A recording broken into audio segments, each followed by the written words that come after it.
Buen día. El tema que traemos a continuación es las plantas de servicios industriales. Como contexto, traigamos a colación de nuevo el concepto de planta de procesos, la cual consiste de una planta de proceso principal a la cual le ingresan sus entradas y sus salidas de proceso, y tiene dos plantas anexas: la planta de servicios industriales, UT, y la planta de tratamiento de residuos, WT. La planta de servicios es esta planta que nos provee una serie de insumos especiales que se requieren para que la planta de procesos principal cumpla su cometido, que es transformar mis entradas en mis salidas de proceso. Esta planta de servicios industriales, que es la que nos concentraremos en esta presentación, es la que se encarga de proveer al proceso principal fluidos como aire, vapor, agua, energía, combustibles, refrigerantes y sistemas térmicos en general.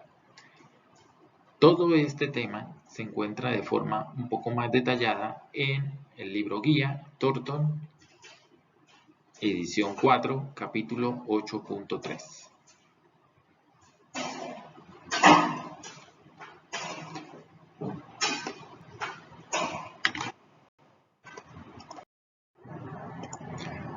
Comencemos.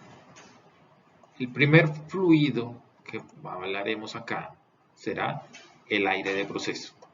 El aire de proceso, como un buen número de servicios industriales, es casi siempre un fluido o una energía que se encuentra usado en distintas partes del proceso, y en lo posible se encuentra dentro de un sistema de circuito cerrado, donde el fluido va siendo usado por los distintos equipos de la planta, y en la medida en que se vayan gastando, pues hay que reponer ese fluido nuevamente fresco de la fuente original de donde lo sacamos.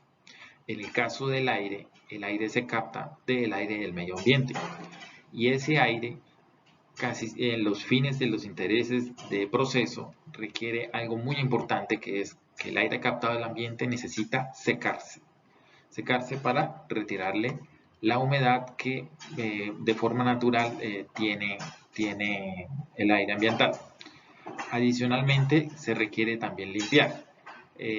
Si se capta de una región con un nivel de contaminación normal, no es que requiera limpiarse los contaminantes ambientales, sino particularmente de uno que ocurre por el mismo proceso del aire dentro del circuito cerrado, que es que el aire muchas veces, por lo menos para los fines o intereses de un proceso industrial, el aire se requiere que esté comprimido. El aire comprimido, pues obviamente proviene de un compresor que tiene la misma planta de servicios industriales. La planta de servicios industriales entonces capta el aire ambiental, lo seca, lo comprime y lo entrega a proceso. El asunto es que los compresores, la mayoría de las tecnologías de compresores que se encuentran vigentes, utilizan aceites lubricantes en el interior del compresor, pues para mitigar y disminuir lo máximo posible la fricción de las partes internas del compresor. Por lo tanto, debido a la alta temperatura y presión, algo de ese aceite lubricante del interior de los compresores termina siendo arrastrado por el aire que está siendo comprimido ahí mismo. Entonces, como el aire se maneja usualmente dentro de un circuito cerrado, se necesita que el aire, cada vez que termine un ciclo, se le limpie esos aceites lubricantes. Entonces son de los dos cuidados más importantes que se requiere para un aire industrial. Desde el punto de vista del uso del aire industrial, hay dos usos generales: aire para proceso y aire para instrumentos.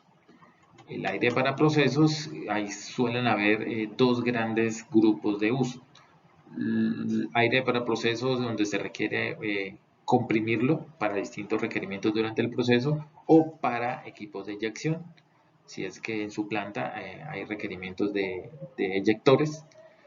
Y el otro gran uso es para los sistemas de combustión o sistemas afines a las de combustión, donde se necesita aire para el propio proceso de quemar un combustible. El rango de presiones típica de los compresores eyectores es de 300 a 450 libras por pulgada cuadrada, y en el caso de combustión el rango típico es entre 45 y 150 libras. Las temperaturas oscilan entre 65 y 260 dependiendo de la aplicación y de lo que se necesite. En cuanto a aire para instrumentos, el rango típico para los instrumentos es de 30 a 45 libras. Y esos instrumentos, pues nos referimos a los instrumentos de los sistemas de control. Porque recuerden que muchos de los sistemas de control se manipulan con una válvula y esa válvula suele ser neumática. Entonces el sistema neumático trabaja para abrir y cerrar la válvula con aire comprimido, y es este aire que se llama aire de instrumentos. El aire no es el único gas que se le tiene una utilidad como servicio industrial dentro de una planta de servicios, dentro de una planta de un proceso en general. Hay otros gases, por ejemplo el nitrógeno. El nitrógeno es un gas muy popular que se compra comercialmente como nitrógeno prácticamente puro, que tiene bastantes usos en la industria. Por ejemplo, como gas de purga para algunos reactores, como gas para mantener presurizado algunos procesos de reacción usualmente, o de separación donde se necesita mantener una atmósfera presurizada y se elige inyectar un gas que sea inerte. El nitrógeno suele tener esa característica de que mientras las temperaturas no sean muy elevadas, el nitrógeno se mantiene como un gas bastante inerte. Por lo tanto, suele usarse como gas de purga o de presurización, o en este caso también de una tercera utilidad que se le denomina el blanketing. El blanketing, como se menciona aquí en el fondo, el blanketing es una operación que ocurre eventualmente en las plantas de proceso y significa utilizar un gas para arrastrar, empujar o limpiar estos recipientes de procesos como reactores, tanques, flash, etcétera, donde hay una atmósfera de gases que son potencialmente peligrosos. Entonces, en esos casos, el tanque o el recipiente se blanquea con nitrógeno. Es decir, se le inyecta nitrógeno a presión para que él desplace y o diluya ese gas peligroso, y de esa manera se limpia el sistema de una posible explosión. Bien.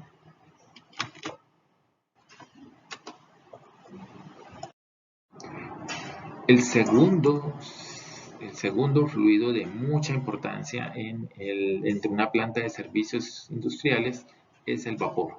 El vapor suele ser utilizado para uno o dos de esos objetivos, ya sea para generar vapor para calentamiento de corrientes de proceso que requieran ser calentadas. Entonces el vapor, debido a su característica de si está en estado de vapor es que está a alta temperatura, entonces suele ser utilizado como fluido de calentamiento. Y la segunda es el vapor para que dentro de un sistema de ciclo cerrado pues genere energía eléctrica. Entonces el vapor suele ser utilizado para uno o estos dos objetivos dentro de una planta de servicios. ¿Cuáles son los niveles de vapor de agua utilizados? Hay clásicos tres, que es el nivel de baja presión, conocido como las siglas por sus siglas en inglés, LPS, de media presión, MPS, y de alta presión, HPS.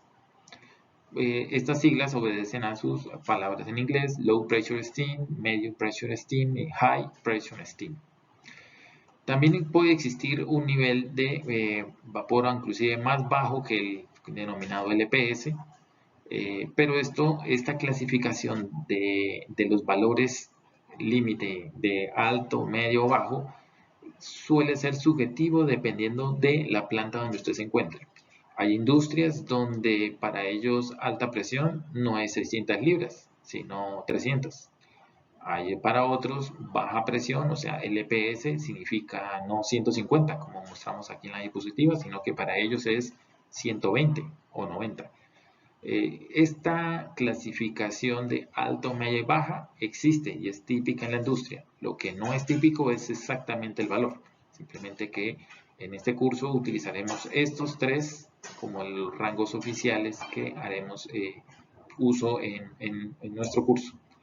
Y existe la posibilidad de tener inclusive vapores más bajos, que esto lo producen lo que denominan las calderetas. Las calderetas luego pueden producir vapor de agua entre 15 y 30 libras de forma sencilla.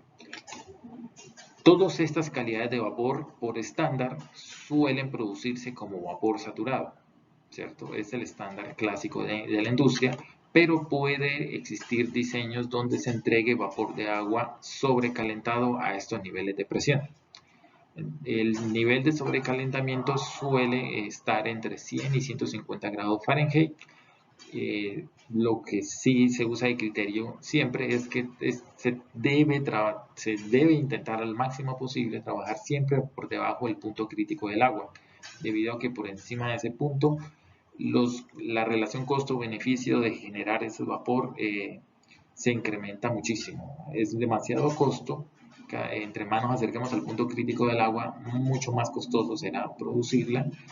Y adicionalmente, por encima del punto crítico trata de no hacerse debido a precisamente las características de los fluidos supercríticos, que es que el comportamiento empieza a tener variaciones entre algunas propiedades se comportan como líquido y otras como gas, y eso no suele ser ventajoso para los sistemas de circuito cerrado de las plantas de servicios industriales. Por lo tanto, siempre se trata de trabajar con vapor en condiciones subcríticas.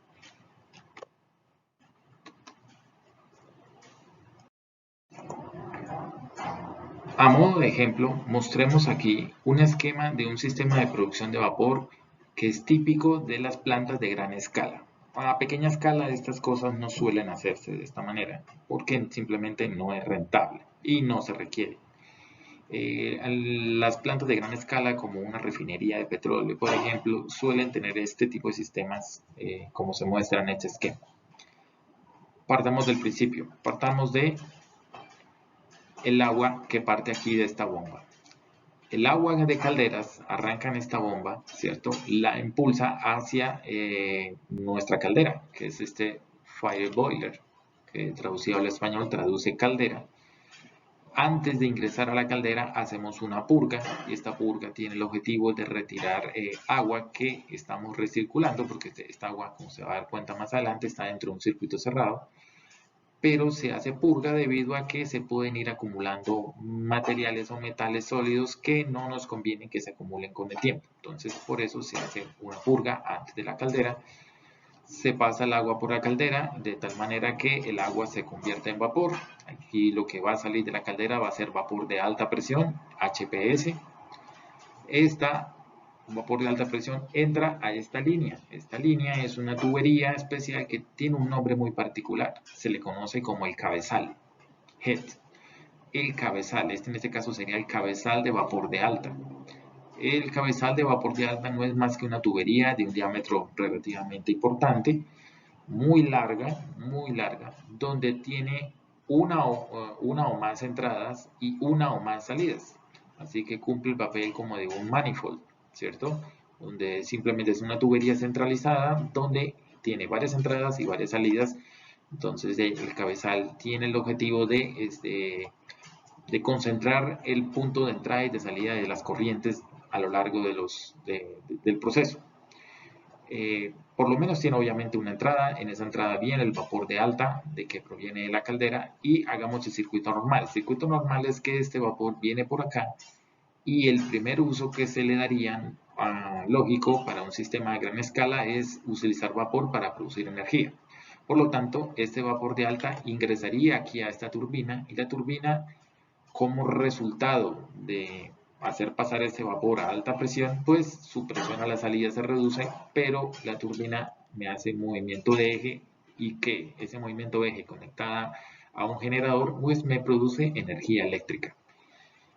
Lo que nos interesa aquí es que el vapor ya gasta, del vapor gastado, este vapor gastado que ya está a una presión más baja que la que entró a la turbina, pasa a un proceso de enfriamiento en un condensador, que como su nombre lo dice, lo que intentamos es que todo ese vapor agotado se condense totalmente para que llegue a este nuevo cabezal. Tenemos un nuevo cabezal en el fondo, este es el cabezal de condensados, donde entra una o más entradas de, en teoría, agua condensada. Como en este caso, aquí podemos observar que entra vapor y aquí queda como mínimo líquido saturado, ¿cierto? Después de este condensador pues debe quedar líquido saturado, este líquido saturado viene por aquí y es cooptado aquí por el sistema, se le agrega un make-up, que el make-up traduce como agua de reposición. ¿Para qué? Para reponer el agua que le eliminamos de la purga, básicamente, y para reponer cualquier pérdida de vapor en la línea, porque pues puede haber fugas y ese tipo de cosas que haga que parte del agua se nos haya perdido, además de la purga. Entonces reponemos el agua con el make-up y el agua con la reposición entra a un desairador. Un desairador es básicamente como un flash, un separador flash con intercambiador de calor. Básicamente, ¿para qué? Para retirar cualquier posible presencia de algún gas, de cualquier naturaleza, benigna o no, sea entonces separado fácilmente aquí en este flash, en este intercambiador de calor flash, como que las dos funciones cumple este equipo, y se ventean esos gases. Entonces esos gases se ventean y dejan de estar dentro del circuito y el agua retorna al circuito y se cumple ahí un ciclo, ¿cierto? Eso es más o menos la descripción del proceso para producir energía. Ahora, ¿cuándo se usa como vapor de calentamiento? Pues recordemos que el cabezal se usa para proveer ese fluido a distintos clientes. Entonces el primer cliente era la energía eléctrica, pero puede haber otros clientes, como este, por ejemplo. Aquí hay una salida que se va a proceso. Entonces los que requieran vapor de alta presión de proceso, como intercambiadores de calor, por ejemplo, o reactores que requieran vapor de alta presión, entonces aquí al cabezal se le saca una rama, una división, y ese fluido pues se va y presta el servicio que tenga que hacer para esos procesos. Pueden haber pérdidas de ese vapor y esas pérdidas pueden ser involuntarias o voluntarias.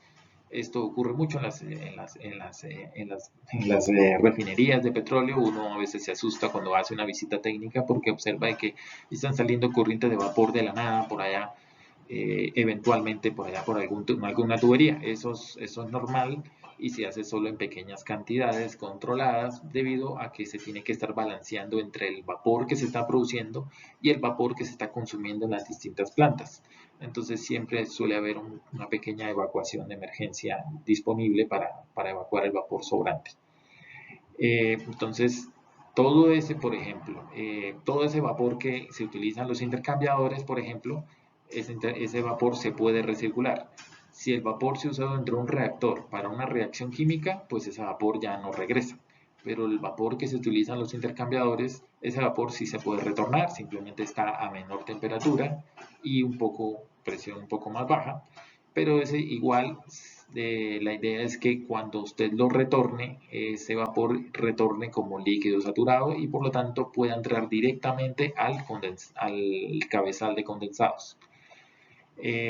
La otra salida posible que tiene el vapor de un cabezal de alta es, por ejemplo, entregarlo a una turbina, pero una turbina de menor capacidad que la que hablamos al principio, de la número 1. Esta número 3 sería una turbina que trabaja con el mismo vapor de alta, pero que trabaja en un rango más estrecho, de tal manera que no me agote completamente el vapor para reducírmelo hasta su presión de saturación, sino que me lo entrega a una presión y temperatura antes de su punto de saturación, de tal manera de que yo pueda obtener a la salida de la turbina una presión de media, por ejemplo, una presión de media, y ese vapor de media lo puedo surtir para bueno, primero que todo esa turbina así por sí sola también produciría energía eléctrica, o sea, aquí ya tengo un servicio de energía eléctrica y a su vez el vapor resultante lo puedo utilizar como vapor de media para otros usuarios de otros procesos. ¿cierto? Que también pueden ser intercambiadores o reactores.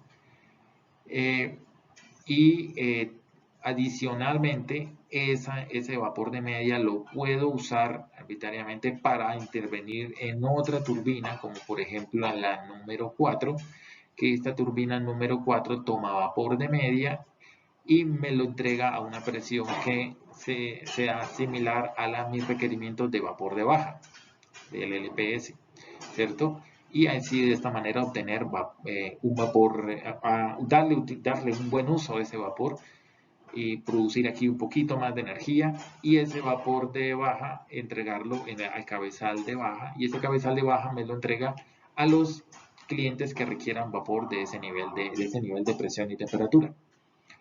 Lo mismo yo puedo hacer desde el cabezal de alta. Desde el cabezal de alta yo puedo sacarle una ramificación y degradar el vapor. Eso es lo que se conoce como degradar el vapor. Puedo degradar el vapor hasta llevarlo a una turbina 2 que me lo entregue al final a una presión de baja de una vez, sin necesidad de pasar primero por vapor de media.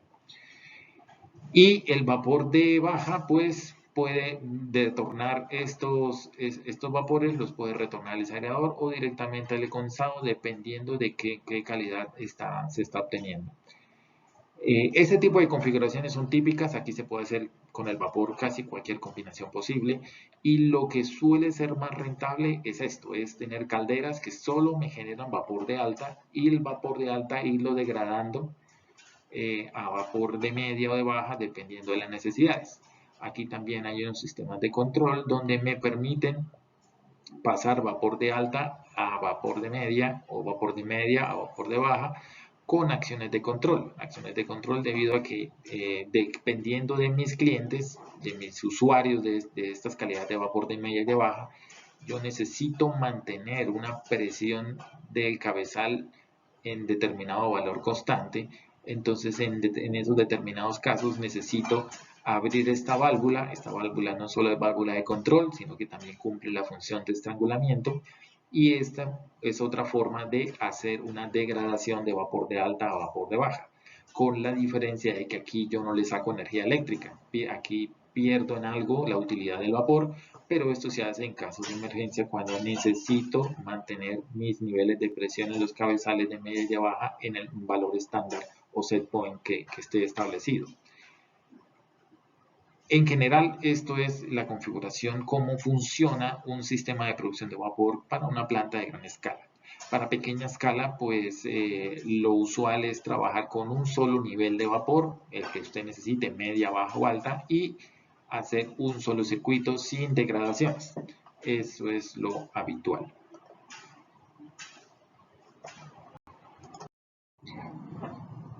Para los propósitos de este curso, nos vamos a concentrar en el uso del vapor para calentamiento de fluidos, y no nos concentraremos demasiado en el uso del vapor para generar energía eléctrica.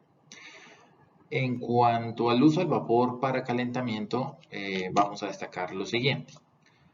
Sabemos de que pues, para generar vapor pues, se hace a partir de agua, de la conocida como agua para calderas, que pasa pues, por una caldera en la cual pues, se eleva su poder, su energía de tal manera que obtengo un vapor. Siempre vamos a suponer que el vapor que obtengamos sea vapor saturado. La caldera, pues obviamente la fuente de energía de la cual le proveemos esa energía para que el agua se evapore, pues va a provenir de la combustión de aire. Este aire básicamente es el mismo aire de proceso que hablábamos en la sección anterior, y el uso de un combustible. Este combustible puede estar en fase sólida, líquida o gas. Dependiendo del caso, tendremos varias opciones para elegir. Esto lo hablaremos más adelante aquí en la sección de combustibles, que está aquí en este ítem, en el quinto ítem. Y pues básicamente esa sería la suposición, la premisa que está atrás de nuestros cálculos que haremos de diseño, suponiendo siempre que obtendremos vapor saturado. El vapor saturado va a ser entonces utilizado en sistemas de intercambiadores de calor como el que estamos viendo ahí en pantalla, en la parte derecha, donde calentamos el fluido de proceso El fluido de proceso lo tenemos inicialmente en una temperatura fría y la idea de este proceso pues es llevar el fluido a una temperatura, a ese mismo fluido pero a una temperatura más caliente. El vapor lo vamos a generar por medio del sistema de generación de vapor de calderas.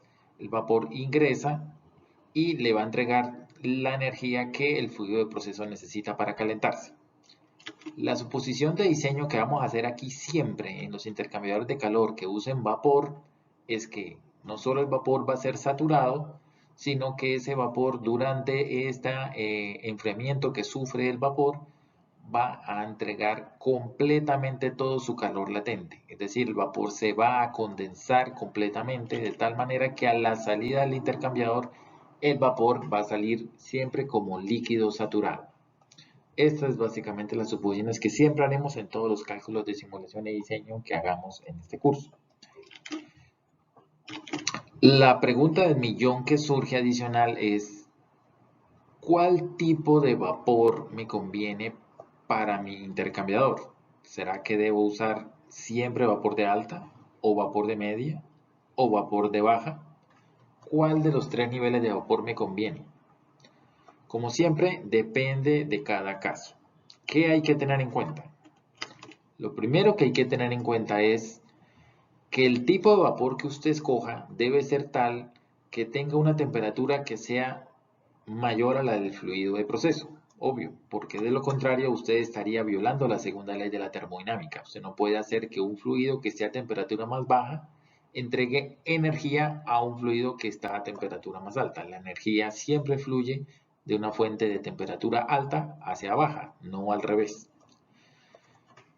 Y la segunda cosa que usted tiene que tener en cuenta es que usted debe escoger, obviamente, aquel tipo de vapor en la que menos flujo másico de vapor consuma, ¿cierto? Entonces, teniendo en cuenta estas dos cosas, uno escoge cuál de los tres tipos de vapores es el que tiene que seleccionarse para cada intercambiador de calor que vaya a usar como servicio vapor saturado.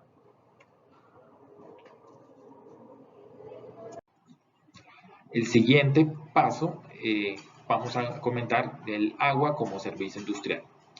Entonces, el agua como servicio industrial tiene muchos usos. Se usa como agua de proceso, como agua para calderas, como lo acabamos de ver, agua para enfriamiento, agua potable y agua deionizada para unos procesos en particular.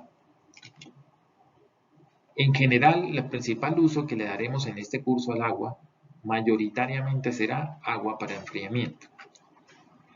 El agua de enfriamiento, así como nos ocurrió con el vapor para el calentamiento, vamos a utilizar algunas premisas de diseño.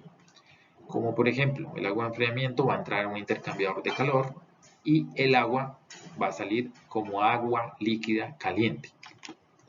Esa agua caliente va a utilizarse nuevamente dentro del circuito cerrado que tiene todo el sistema de agua de enfriamiento. El agua de enfriamiento es, así como acabamos de ver con el vapor o como se mencionó con el aire, están dentro de un circuito cerrado. Entonces, esta agua caliente que se usó para enfriar, esto va a estar pasando por un ciclo que va a una torre de enfriamiento. Esa torre de enfriamiento enfría esa agua y esa agua se retorna como agua de enfriamiento en el circuito cerrado para seguir siendo usada en todos los demás procesos. ¿Cuáles van a ser las suposiciones de diseño? Las suposiciones de diseño que haremos siempre aquí en este curso es que el agua de enfriamiento va a estar siempre a la temperatura ambiente y que el agua caliente, que va a seguir estando líquida, va a salir con un delta de temperatura entre la entrada y la salida. Va a haber un delta de 10 grados centígrados como valor recomendado. Máximo se va a elevar 15 grados centígrados el agua. Esa es básicamente la premisa con la que suelen siempre diseñarse los sistemas de intercambiadores de calor que utilizan agua de enfriamiento. ¿Cuándo usar 10? ¿Cuándo usar 15? O un valor intermedio entre 10 y 15. Eso depende de decisión del ingeniero. Si usted utiliza un delta de T de 10 grados centígrados, va a utilizar entonces determinado flujo de agua. Si utiliza un delta de T más grande, seguramente esto le va a beneficiar en que va a necesitar menos agua de enfriamiento. Entonces, delta de T grandes son menos agua de enfriamiento, delta de T más pequeños son más agua de enfriamiento. Pero eso es optimizable. ¿Por qué? Porque también este delta de T influye en los cálculos de qué tan grande va a ser el intercambiador.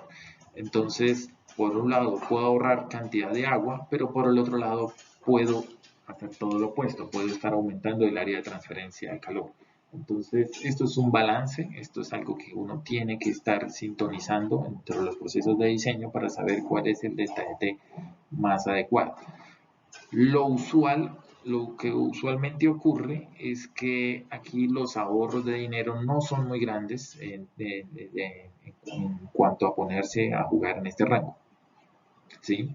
Así que es criterio del diseñador decidir si se pone a jugar con eso o no. Realmente los mayores ahorros se presentan con otros servicios industriales, no tanto con el agua de enfriamiento.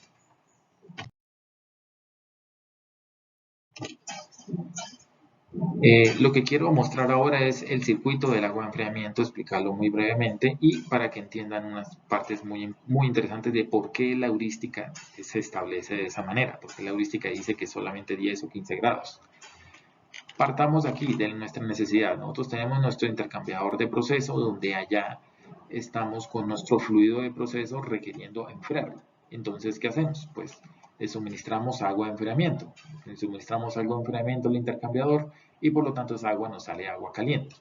Esta agua caliente se colecta como si fuera un cabezal con todas las aguas de enfriamiento que salen del resto de intercambiadores de calor que también usaron este fluido. Se colecta toda esa agua y se hace una purga. Entonces hacemos una purga de agua por las mismas razones que lo hicimos con el vapor, ¿cierto? Evitar acumulación de algunos metales y algunos sólidos que se van acumulando dentro de las tuberías con el tiempo. Entonces hay que retirarlas, hay que retirar una pequeña parte. Las purgas usualmente están entre el 5 y el 10% del flujo total, es lo usual. Y lo que no se va a purga, que es la mayoría del fluido, pues retorna al ciclo, ¿cierto? En este ciclo, antes de ingresar a la torre de enfriamiento, que es este dispositivo, pues entonces suelen agregarse algunos químicos que anti-ensuciamiento, pues que diluyan fácilmente aquellos metales que están presentes para que entonces sea más fácil después separarlos.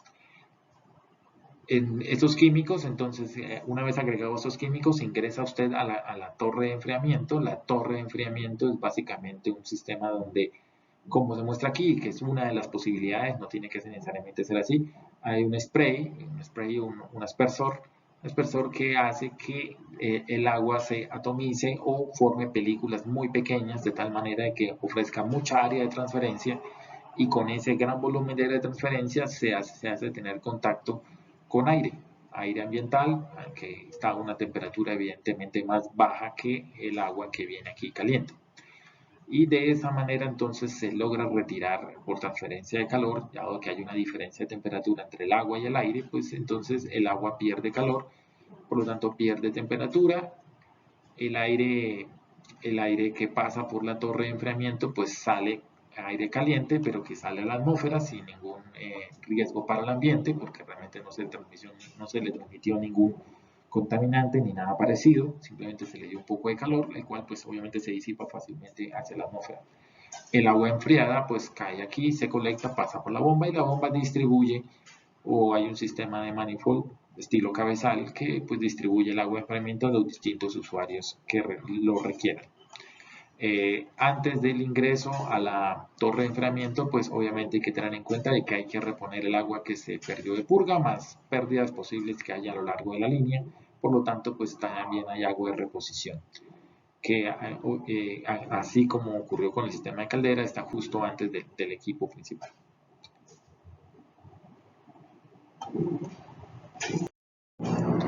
Bien, el siguiente servicio industrial es la energía.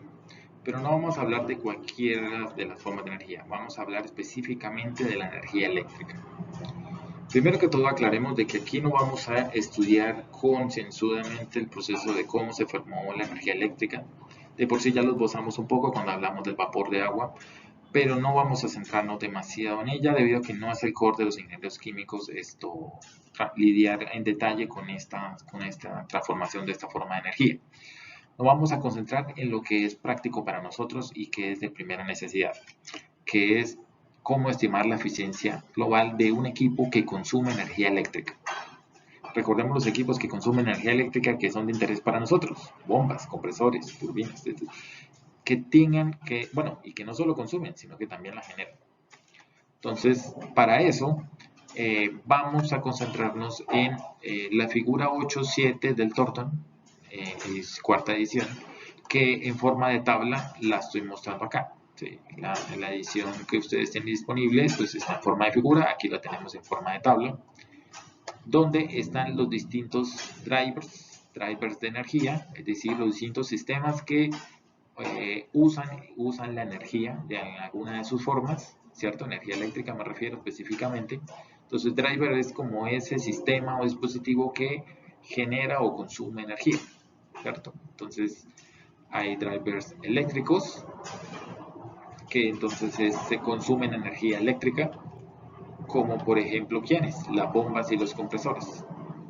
Hay un segundo grupito de drivers que son las turbinas de vapor o los expansores de gas, ¿cierto? En general llamémoslos las turbinas, en términos generales, y los equipos de combustión interna o turbinas de gas, que esos equipos de combustión interna son los que llamamos las motobombas o las plantas eléctricas basadas en combustible, como las que tenemos en los edificios, en las casas, en los negocios. Eso es lo que llamamos máquinas de combustión interna o motorbomba. Y esos pues utilizan el combustible para producir energía eléctrica, o las turbinas de gas, que como su nombre lo dice, utilizan gas natural usualmente para producir energía eléctrica. Entonces, estos sistemas, como pueden ver, tenemos drivers que consumen energía o que generan energía. Eso es básicamente la definición de un driver. Todos ellos tienen una eficiencia dependiendo del rango de potencia mecánica que estén transfiriendo o que estén generando, ¿cierto? Es decir, toda esta potencia en teoría es la que el equipo maneja, pero no toda ella se entrega al fluido. Parte de esta potencia que estamos viendo aquí es la que se le entrega al fluido. ¿En función de qué? De estas eficiencias que estamos viendo acá. Entonces hay equipos que no trabajan a bajas potencias, como son las turbinas o los motorbomba, pues por lo menos en esta heurística para las tipo de escala típica de industria, no tenemos equipos que funcionen con potencias bajas para turbinas ni para motores bomba y turbinas de gas.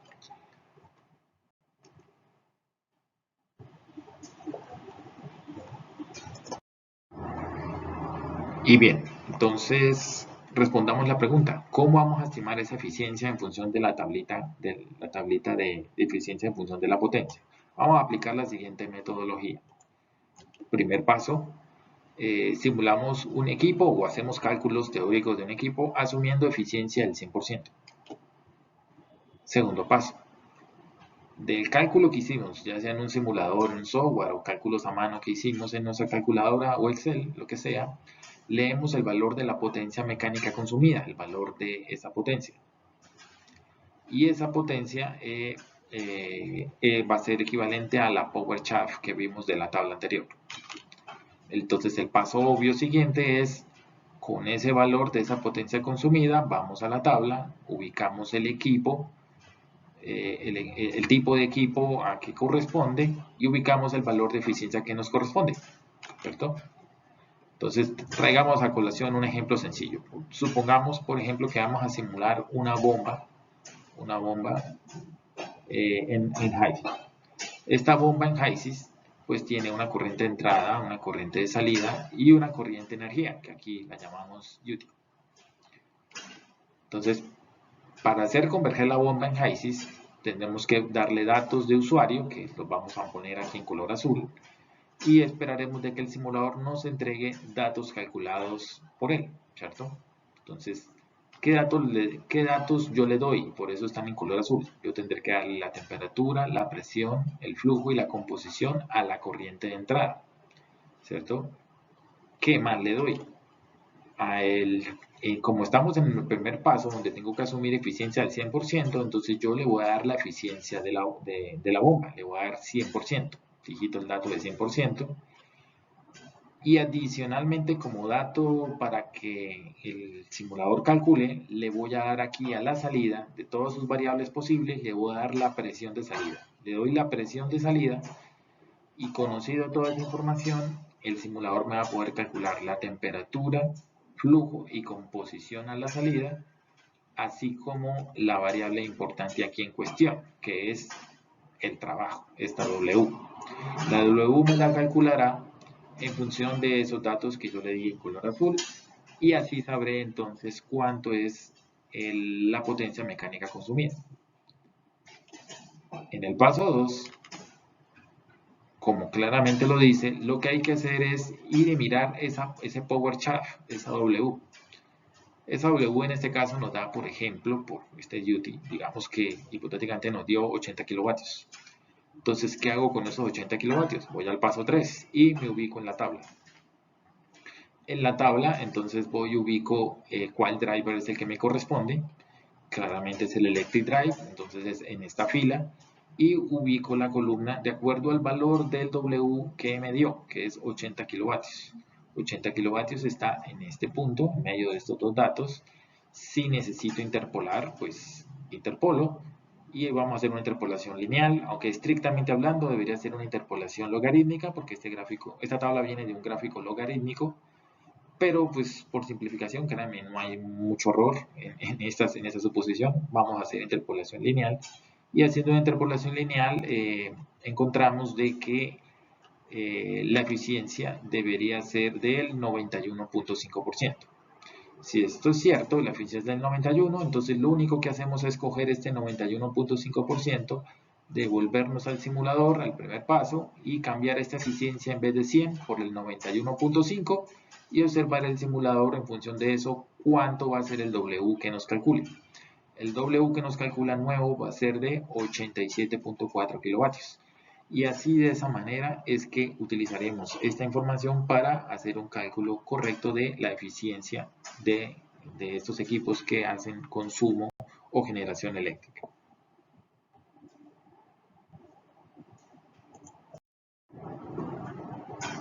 El quinto servicio industrial que hablaremos acá va a ser los combustibles.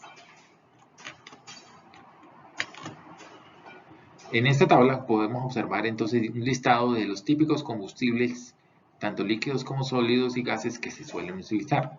Tenemos el CPM, que es el mismo diésel, gas propano, gas natural, carbón mineral, bagazo de caña, etcétera, etcétera. Y estamos observando el rango típico de poder calorífico que cada uno de ellos tiene. Elegir el tipo de combustible que necesitamos para los sistemas de combustión en general, como calderas o hornos, pues obedece a más de un criterio realmente.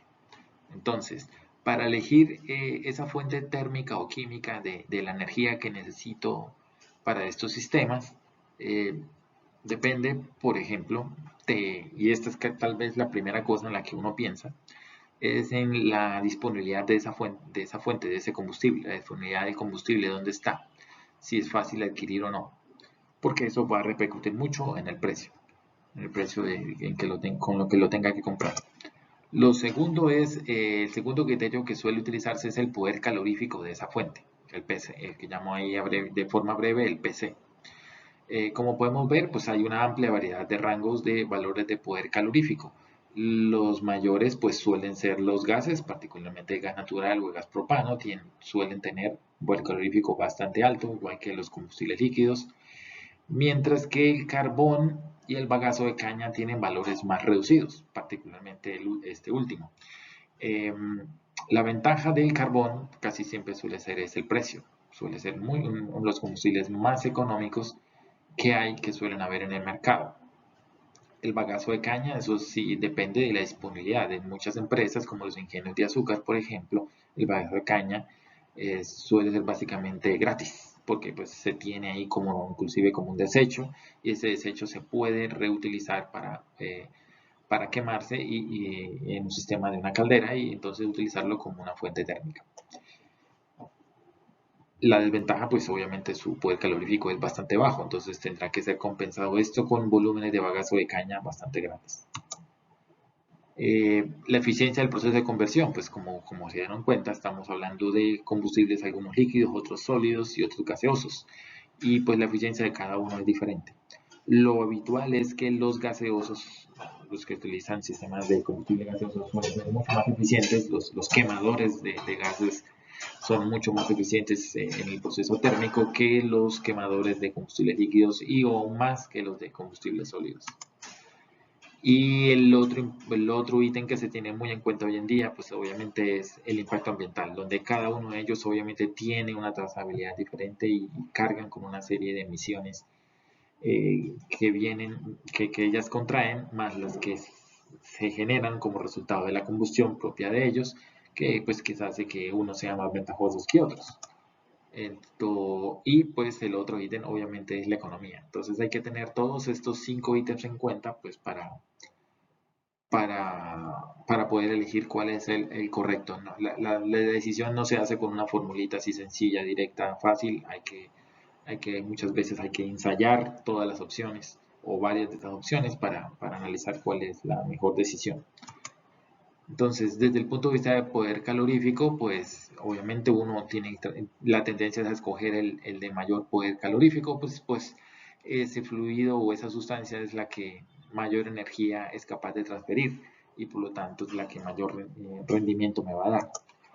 Y en cuanto a impacto ambiental, pues las de alto impacto, pues obviamente es el carbón. El carbón tiene muchos compuestos azufrados y de material particulado que este genera, que lo hace muy desventajoso para usarse como combustible. Y los de bajo impacto, sí, prácticamente por definición son los compuestos gaseosos. Ahora, el sexto ítem que vamos a trabajar es el tema de los refrigerantes. Y avancemos con la primera pregunta, que es ¿cuándo requeriríamos utilizar un refrigerante en nuestro proceso? La respuesta es muy sencilla. Lo vamos a requerir cuando tengamos necesidades de que nuestras corrientes de proceso principal necesiten llegar a una temperatura por debajo de la temperatura ambiente. Todo lo que opere por debajo de la temperatura ambiente va a requerir refrigeración. Esto pues, ¿por qué? Porque por principio de la segunda ley de la termodinámica no podremos de forma natural o espontánea eh, mantener un fluido por debajo de su temperatura ambiente debido a que el gradiente pues siempre va a estar la temperatura más baja de forma natural y espontánea posible en nuestro proceso pues obviamente es la temperatura ambiente. Así que para lograr quedar por debajo de ella necesitaré un refrigerante. Los refrigerantes por sí solos, a medida que los voy usando en el proceso, pues evidentemente se van calentando. Y la única forma de volver a regresarle su calidad refrigerante es manteniéndolos dentro de un circuito cerrado, así como nos pasó con el aire, con el agua que forma vapor o el agua de enfriamiento. Son fluidos que están dentro de la planta de servicios industriales, dentro de un circuito cerrado, ¿cierto? Donde en este caso el refrigerante está categorizado en un tipo de circuito cerrado muy famoso que se conoce como la máquina térmica o la bomba de calor. Ese fluido refrigerante no es tan genérico como ocurre con los otros fluidos que hemos estado hablando, ¿cierto? Un refrigerante no puede ser cualquier fluido. Tiene que tener la habilidad de poder absorber calor a baja temperatura y presión, así como de poder ceder calor a un valor de temperatura y presión más elevada. No todos los fluidos tienen esta propiedad de hacerlo fácilmente. Hay niveles de refrigeración dependiendo de qué tanto debo yo descender la temperatura. Entonces, moderadamente bajo se considera temperaturas hasta de 5 grados centígrados, bajo menos 20 grados centígrados y muy bajo por debajo de menos 50 grados centígrados. ¿Qué refrigerantes son populares comercialmente a nivel industrial? Los tres más famosos son el amoníaco, el etano y el etileno y el metano. El amoníaco suele trabajarse en un rango entre menos 32 y 27 grados, el etano y el etileno entre 5 y menos 46 grados centígrados y el metano entre menos 60 a menos 115 grados centígrados. Es el rango habitual en que se operan con estos fluidos refrigerantes. ¿Cómo yo selecciono alguno de ellos? El criterio clave y el primero que hay que tener en cuenta es la temperatura de operación. ¿Hasta qué temperatura yo debo trabajar descender mi temperatura de fluido de proceso? Y en función de ello, pues busco aquí en estos rangos qué refrigerante es el que me conviene. También hay que tener en cuenta la disponibilidad de esos fluidos. No siempre en el mercado locales se dispone de estos fluidos, o también tener en cuenta que esos fluidos de pronto yo ya los tengo presentes en mi proceso por el X o Y motivo, en otra parte de mi proceso manejo este tipo de fluidos, no a condiciones de refrigerante, sino a condiciones normales, pero yo podría extraer una corriente de ahí y para trabajarla dentro de este circuito de refrigeración. El otro ítem que nunca es ausente en la toma de decisiones de ingeniería es el costo y la seguridad. En cuanto a la seguridad hay que tener en cuenta, por ejemplo, los tres refrigerantes populares, como el amoníaco, el etanol y el etileno y el metano, todos ellos son combustibles. Así que el riesgo de explosión es latente cuando uno trabaja este tipo de fluidos. Y adicionalmente el amoníaco da un problema adicional que es muy corrosivo, mucho más que los otros que estamos mostrando ahí. Y pues por último que habría que mencionar es que estos no son obviamente los únicos refrigerantes industriales, no, hay muchos más. Por ejemplo, nitrógeno líquido es también muy famoso, pero casi no es usado a nivel industrial a gran escala. ¿Por qué? Porque el costo del nitrógeno líquido es mucho mayor al de cualquiera de estos que estamos mostrando aquí en pantalla. Perfectamente el nitrógeno líquido, para que sea líquido estamos hablando de temperaturas del orden de menos 120 grados centígrados. Esas son temperaturas exageradamente bajas. Mantenerlas a esas condiciones es muy costoso. Por lo tanto, si bien es un fluido famoso, es famoso más que todo a nivel de laboratorio. A escala industrial no suele utilizarse por su alto costo. Estos tres que mencionamos ahí son los que son más utilizados, porque pues cubre la mayor, es muy equilibrado en los cuatro criterios de selección que he mencionado. Por último, hablemos de los sistemas térmicos. Sistemas térmicos nos referimos a esos sistemas donde empleamos fluidos que tengan la capacidad de transportar energía térmica de forma sencilla a alta temperatura. No todos los fluidos tienen esta posibilidad. ¿Por qué? Miremos por lo menos inicialmente la lista de los típicos sistemas térmicos que se utilizan, como el Siltren, sales fundidas, el Dautran, el Terminol u aceites térmicos en general. Estos suelen ser elegidos tanto por su punto de ebullición como por su capacidad calorífica. Y el asunto de que si usted elige estos fluidos es porque estos suelen tener la facilidad de poder transportar la energía térmica inclusive a altas temperaturas, cosa que en todos los fluidos no pueden. Por ejemplo, el agua. El agua tiene una ventaja de que, por ejemplo, su SUP es un BTU libra masa grado Fahrenheit, ¿cierto? El problema, y tiene un CSUP alto, lo cual indicaría de que él es capaz de almacenar mucha energía en una sola libra masa, en una sola libra de masa. El problema del agua es que el agua se evapora fácilmente. A 212 Fahrenheit ya el agua a presión atmosférica ya está en fase de vapor. Usted dirá, ¿y cuál es el problema del vapor? Igual lo usamos para calentamiento en muchos sistemas. El problema del vapor es que el vapor ocupa mucho espacio, tanto para producirlo como para manejarlo en los distintos equipos. Ocupa mucho espacio y eso incrementa costos.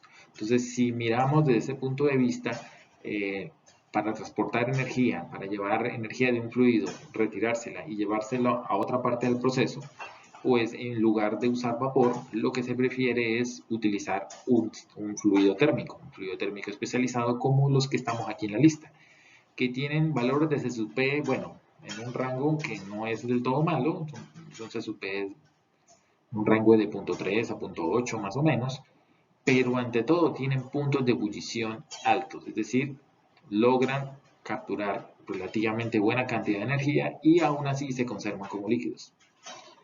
Por ejemplo, el Siltran tiene una capacidad calorífica de 0.53 con punto de ebullición de 260, superior a la del agua. Las sales fundidas, el punto de ebullición es 300 Fahrenheit y con un CSUP un poquito más reducido, pero eso no es suficiente para uno categorarlas de no usarlas. De por sí se usan muchísimo para sistemas de almacenamiento de energía solar, por ejemplo. El Downtrend, que ese es uno muy popular, tiene un CSUP interesante y lo más interesante es que su punto de ebullición es bastante alto. El Terminol aún más alto, alrededor de 500 Fahrenheit, con un CSUP no tan ventajoso. Y los aceites térmicos que ebullen a 500 Fahrenheit y tienen un CSUP bastante bueno. Hay otros criterios como la composición química de estos fluidos que hacen decidir o el uno o el otro, no solamente es el criterio del CSUP. Entonces, criterios de selección, el primero que suele utilizarse es la temperatura a la que tengo que operar para manejar la energía, el CSUP, el costo y obviamente lo que mencionábamos, temas de seguridad industrial y de integridad de equipos. Estos son básicamente los criterios que se utilizan para elegir y estos son los fluidos de sistemas térmicos más populares que hay en el mercado. Adicionalmente, vale mencionar de que hay estrategias de simulación y de diseño de equipos que utilizan el concepto de eficiencia térmica.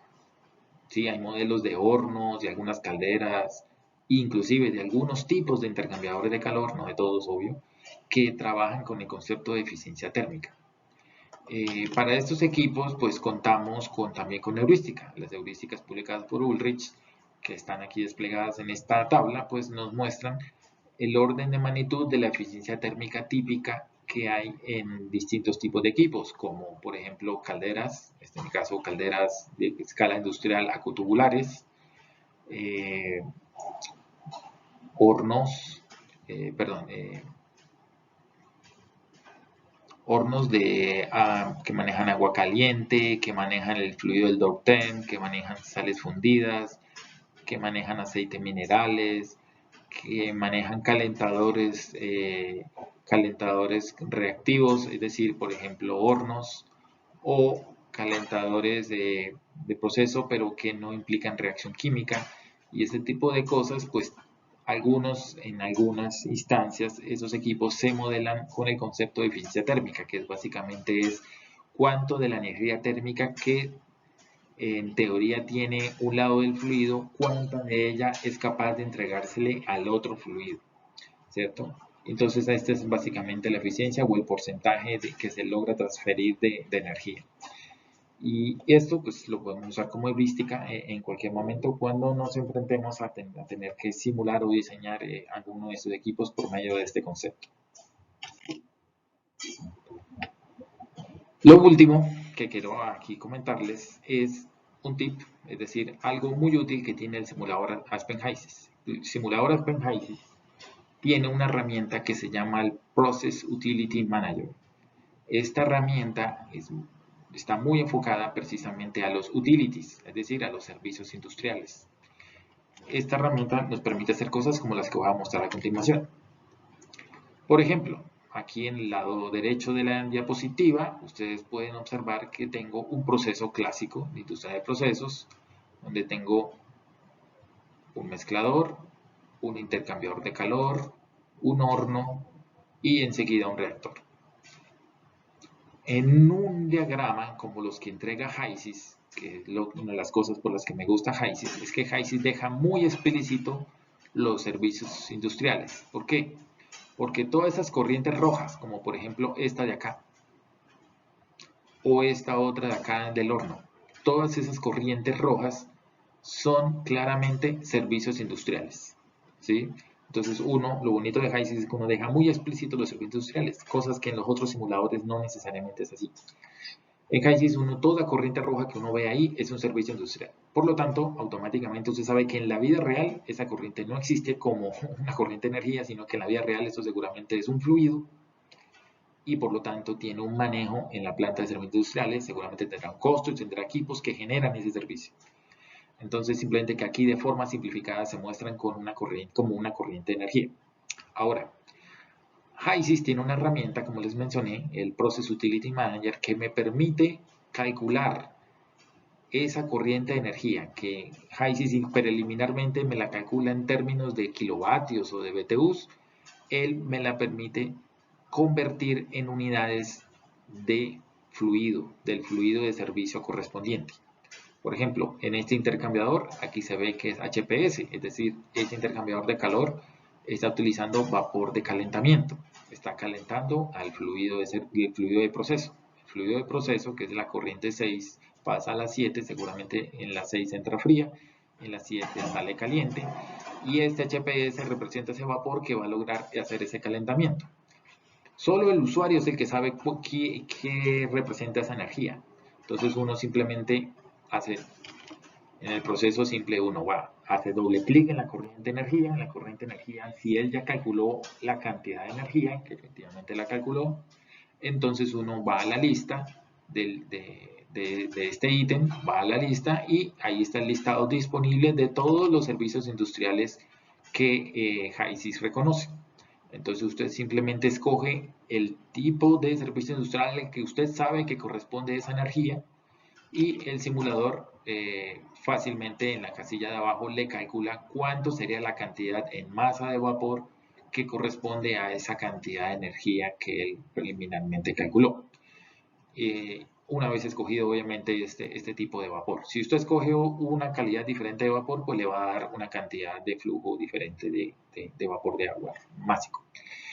Bien, entonces esta herramienta es muy útil y está disponible para la gran mayoría de los servicios industriales que hemos mencionado aquí en esta presentación. Si usted quiere ver el listado y no solo el listado, editar o crear nuevos servicios industriales que HYSYS le reconozca, usted lo puede hacer. Entonces, el Process Utility Manager, usted puede ir editarlo de la siguiente manera. Vaya, como dice aquí la diapositiva, menú Economics, acá. Vaya al botón Process Utilities, que está acá, y se le va a abrir, automáticamente se le va a abrir esta pestaña, ¿cierto? La pestaña de Process Utility Manager, y ahí le va a aparecer el listado de todos los servicios industriales. En cada fila está cada servicio industrial, y en las columnas están los parámetros que él usa de cálculo para hacer la estimación que ya sabemos que él hace. Entonces, aquí uno puede editar, si está en azul, es editable, así que usted puede puede tomar de ese listado cualquier dato y modificarlo a sus condiciones reales de diseño o de simulación o de planta real. Y en la parte final, usted allá puede inclusive crear sus propios servicios industriales con el nombre que quiera y darle los parámetros de simulación que usted desee, ¿cierto? Y él pues obviamente hará la simulación respectiva. Esto es una herramienta muy útil y esto básicamente sirve para eso, para calcular en masa cuánto equivale el servicio industrial que usted le defina a cada corriente de energía, que son esas corrientes en color rojo dentro del proceso de simulación de HYSYS. Y bien, eso es todo. Muchas gracias por su atención.